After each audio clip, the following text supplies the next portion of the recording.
Hello and welcome to the GSMC Chip Shot Football Podcast brought to you by the GSMC Sports Network. I'm your host Manny Maradiaga, live today on Tuesday, June the 4th. I have another round of great stories to get into on today's episode, starting with Tyreek Hill. With all the wide receivers getting a new contract, he sort of set the benchmark a couple of years ago with his massive deal that reset the market. Now, after Justin Jefferson got his deal, he is reportedly looking for a new deal of his own.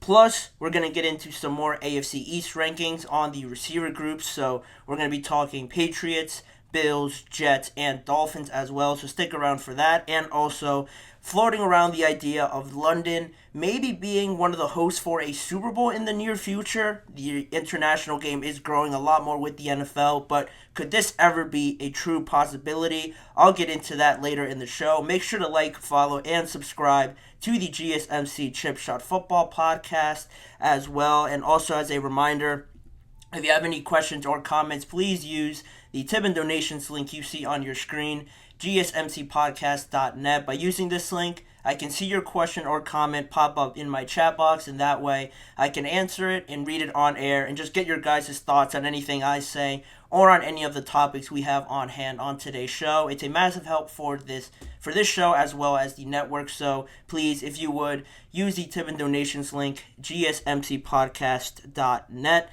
But in saying that, we will get into that first topic. A lot of wide receiver talk recently. Tyreek Hill does not fall far from all those news that are coming out, and specifically with the Dolphins as well. The deal that got Justin Jefferson that massive contract with the Minnesota Vikings reset the entire market, but that didn't fall, too far off from what Jalen Waddle got recently. He just got a new contract from the Miami Dolphins that paid him $84.75 million total, and that averages around $28 million, give or take a few.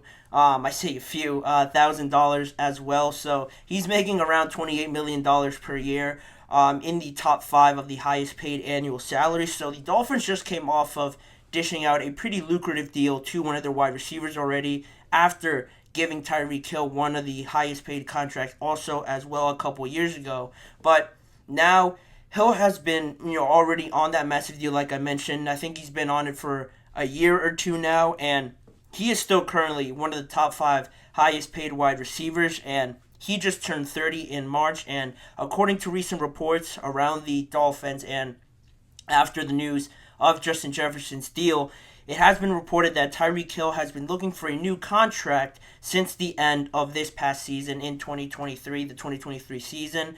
Why, you might ask? Well, that's where the details, intricacies of this contract sort of come into play, because his $30 million per year isn't necessarily accurate or real, I guess you could say, for a lack of better terms, because I was reading an article and I saw that Mike Florio from Pro Football Talk sort of explained the contract and sort of broke it down a little bit more in that article, and I sort of wrote it down here and also had it on as a graphic to sort of show you guys how it breaks down and how we get to that $30 million per year mark, but not necessarily actually pay him that each and every year. So what I mean by that, as you guys can see on your screen as well, how it reaches the $30 million per year mark is because of the huge compensation you see there in the last year of his deal in 2026. If you see there down at the bottom of the screen, his base salary is supposed to be around $44 million or $43.9 million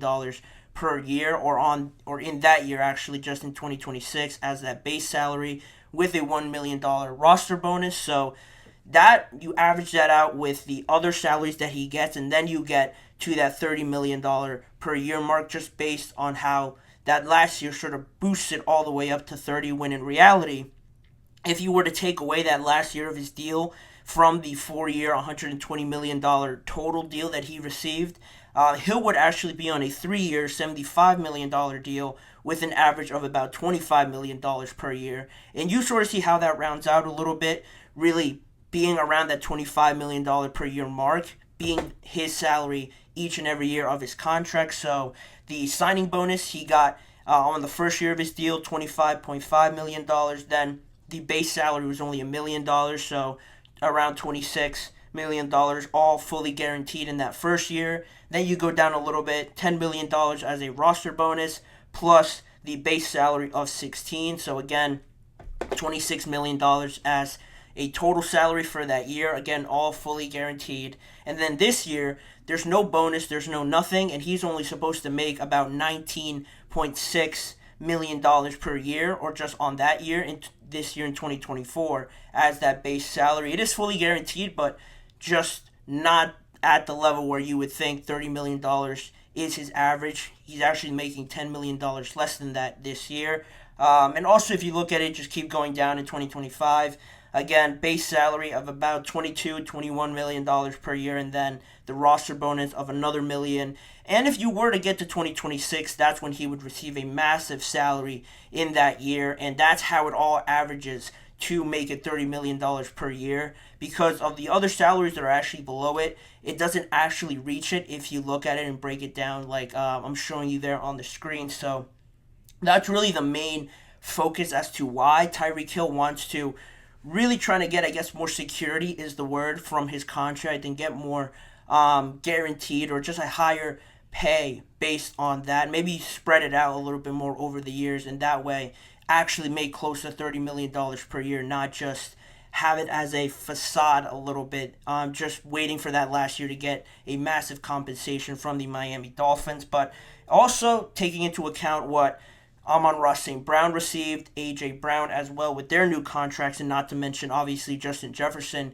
You see that and how their contracts break down, and how it is a lot closer to that $30 million per year mark. And if you're Tyreek Hill, you're definitely not shying away from thinking that they deserve it more than you do. He's been unbelievable these last few years, Tyreek Hill has, and he's only turning 30, so to think that he's going to slow down anytime soon, I don't think is probably accurate, just because his game just very much translates into the later parts of the years. And so far, recently in the NFL in 2023, he led the league in receiving yards at nearly 1,800 yards. He also led the league in receiving touchdowns with 13, and it's the first player in NFL history to record multiple seasons of over 1,700 yards. So this guy, among the elite wide receivers in the league, and I don't think anybody, if he were to get his deal restructured closer to that $30 million per year mark, I don't think anybody would say that he really doesn't deserve it. You saw the impact he made with the Chiefs, and now how massive of a factor he is with the Miami Dolphins.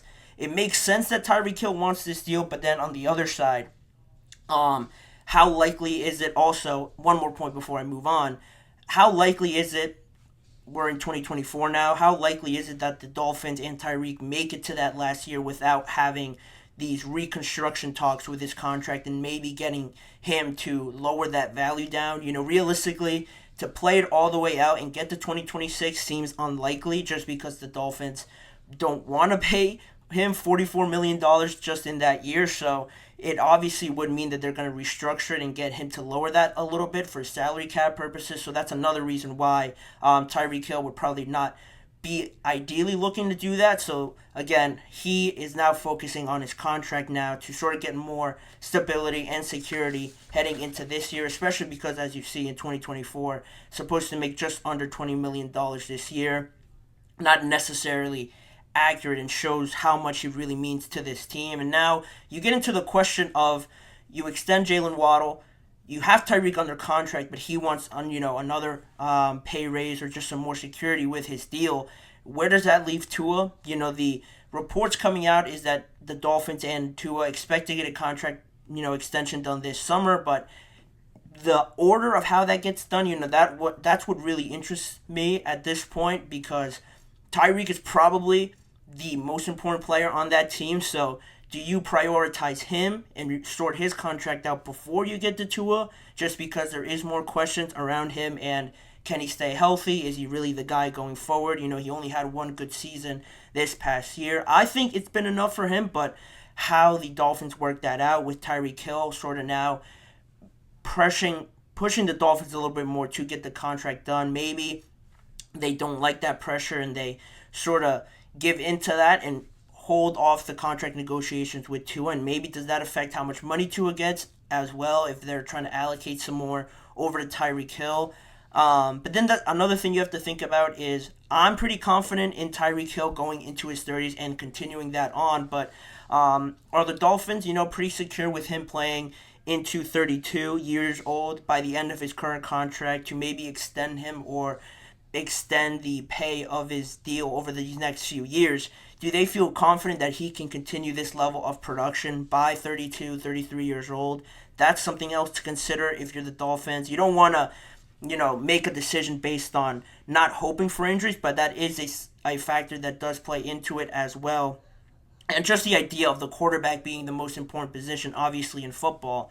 Does that go into factoring in deciding if Tua goes first or if Tyreek Hill goes first, and how they sort out these contract negotiations? Because it is a tough situation that they find themselves in now.